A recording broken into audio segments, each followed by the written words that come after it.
Pas weekend gini enaknya kemana ya? Mending stay tune di channel Serkandi aja. Alur cerita film kali ini berjudul Bird Rebirth yang rilis tahun 2023 ini.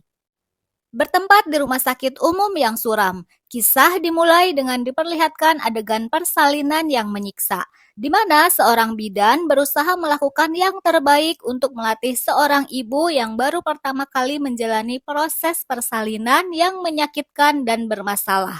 Sayangnya persalinannya tidak berjalan baik. Si ibu pada akhirnya meninggal. Tak disangka bidan itu mengambil bagian organ tubuhnya.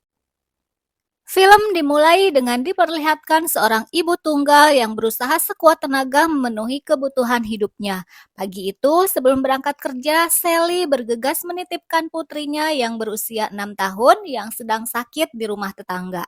Sally yang berprofesi sebagai bidan tidak mengetahui bahwa Lila putrinya mengidap meningitis bakterial yang fatal yang bisa membunuhnya dalam hitungan jam.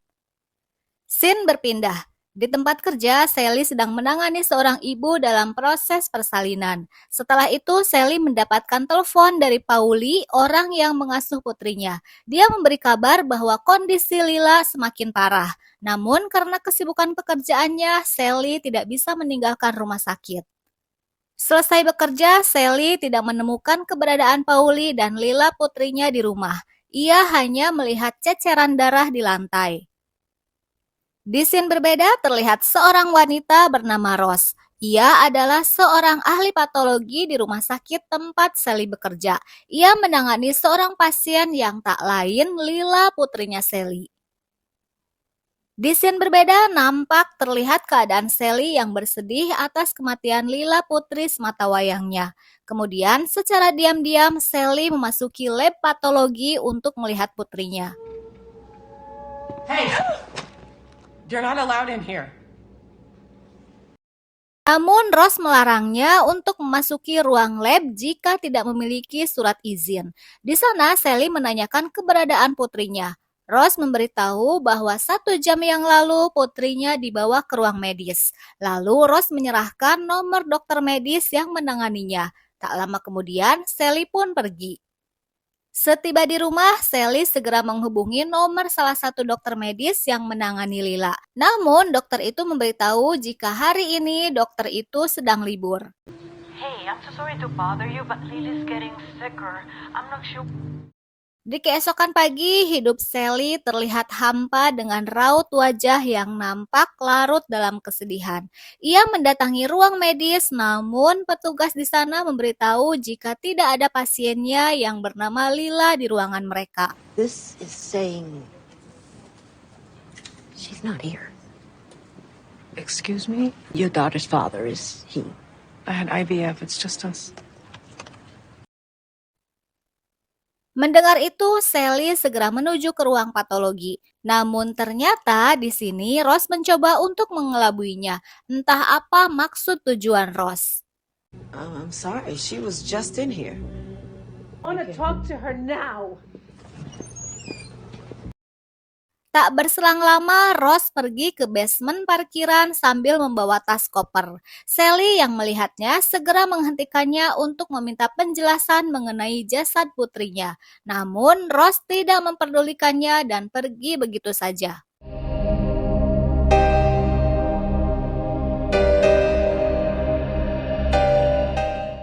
Di keesokan hari, Sally yang sudah mengantongi alamat kediaman Dr. Rose nekat menunggunya di depan pintu masuk apartemen kediaman Rose. Saat Sally kembali menanyakan putrinya, Rose nampak ketakutan. You ran away from me the other day. Dr. Casper? Who are you? You don't know? Sally mengikutinya masuk ke dalam apartemennya. Terlihat Lila putrinya berada di sebuah ruangan di dalam apartemen. Rose memberitahu bahwa Lila putrinya tidak mati, ia masih hidup. Rose menjelaskan bahwa putrinya sedang dalam proyek eksperimennya menghidupkan kembali orang yang sudah mati. Kemudian dari arah ruangan lain, Sally melihat seekor babi. Rose menjelaskan kalau itu babi peliharaannya yang 2 bulan lalu mati. Namun kini babi itu hidup kembali. It triggers cell regeneration. This serum is derived from fetal pigs, but the principles are the same. Mendengar itu, tentu saja Sally percaya tidak percaya dengan semua ucapan Ross. Namun, melihat kenyataan putrinya yang masih hidup, akhirnya Sally mulai mempercayainya. Ross memberi makan Lila dengan serum yang berasal dari janin babi.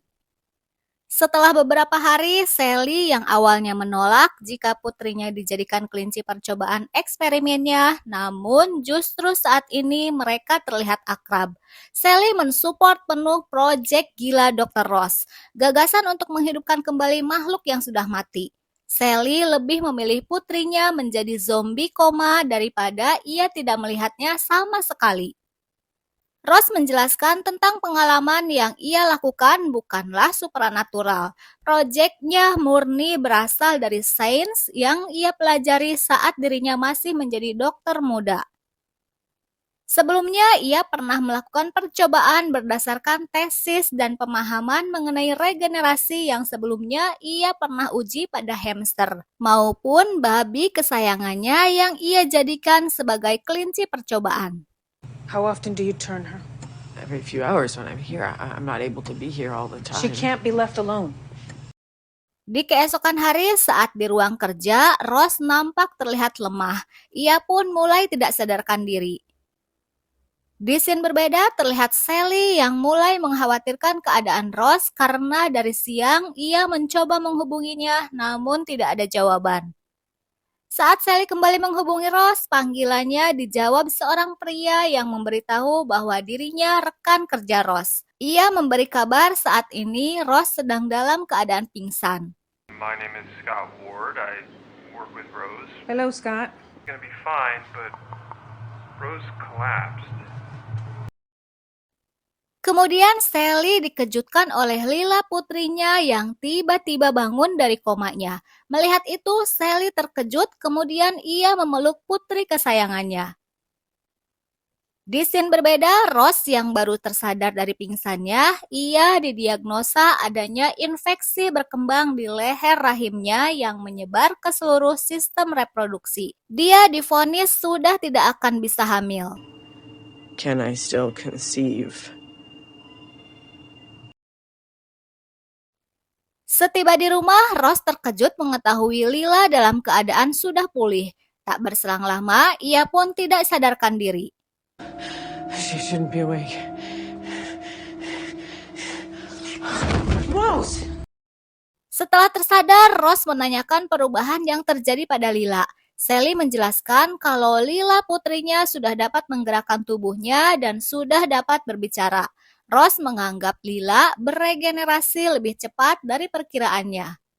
You know, the serum comes from fetal tissue. She's regenerating faster than I expected, faster than Muriel. Kemudian Ross memberitahu bahwa stok serum yang berasal dari jaringan janin untuk Lila bisa bertahan hidup, persediaannya sudah mulai menipis. Ia menyuruh Sally mencurinya di rumah sakit tempat Sally bekerja untuk mempertahankan Lila agar tetap hidup. I can't make any more. Then what? And you know where I get that fetal tissue. Setelah beberapa hari, Lila mulai menunjukkan perubahan yang signifikan. Syaraf-syaraf motoriknya sudah berfungsi kembali.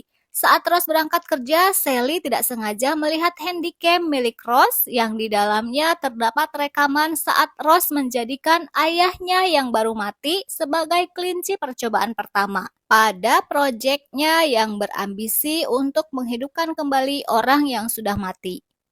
His first attempt at electrostimulation of an isolated limb. Subject Muriel Casper, 3 days deceased. Di keesokan pagi, mereka pun terlibat cekcok karena Ross menganggap Sally membiarkan Lila pergi keluar pintu apartemen miliknya. Sally yang sudah mengetahui siapa diri Ross menyinggung perbuatan Ross yang telah dilakukan terhadap kedua orang tuanya yang ia jadikan sebagai kelinci percobaan. Ross berusaha menjelaskan ia melakukan hal yang ia bisa untuk membuatnya tetap bertahan hidup. Namun pada kenyataannya ia gagal dalam melakukan eksperimen pada kedua orang tuanya. Ketika Ross mandi, Lila merangkak berusaha mendekati babi kesayangan Ross. Lalu yang terjadi...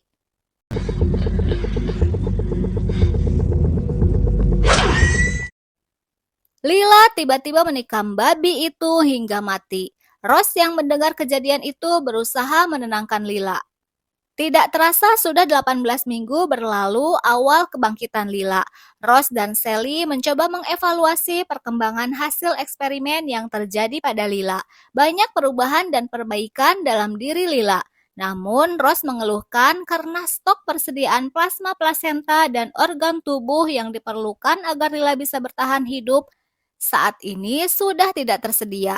Mereka berdua mengkhawatirkan keadaan itu. Di saat keadaan yang semakin rumit, Sally menjelaskan pada Ross ia akan berusaha mendapatkan apa yang dibutuhkan untuk putrinya agar tetap bertahan hidup. Ross kemudian mengingatkan Sally untuk tidak bekerja hari ini, karena Ross memperkirakan bahwa hari ini hari terakhir bagi putrinya hidup. You're gonna want to spend time with her now.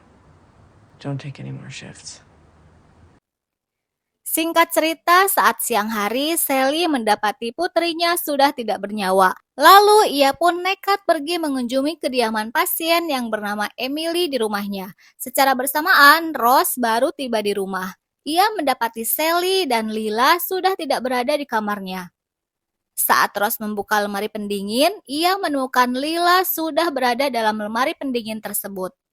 Kembali ke Sally. Setiba di kediaman Emily, dia merasa terkejut dihampiri oleh Sally yang secara tiba-tiba mengunjungi kediamannya.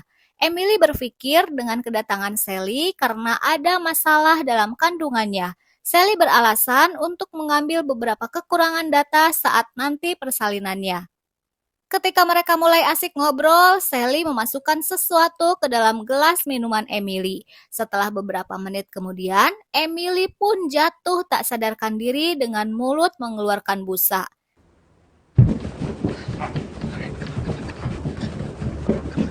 Sally bergegas menelpon polisi dan merujuknya untuk segera membawanya ke rumah sakit tempat di mana ia bekerja. Setiba di rumah sakit, Emily pun pada akhirnya melahirkan bayi prematur dengan keadaan sehat dan normal melalui proses persalinan sesar. Namun, nyawa Emily tidak berhasil diselamatkan.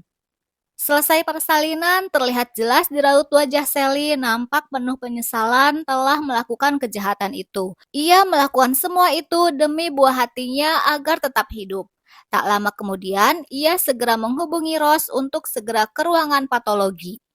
Ross pun mulai mengeksekusi jasad Emily dan mengambil beberapa bagian dari jasad tersebut yang mereka butuhkan untuk menghidupkan kembali Lila putrinya yang saat ini tidak bernyawa.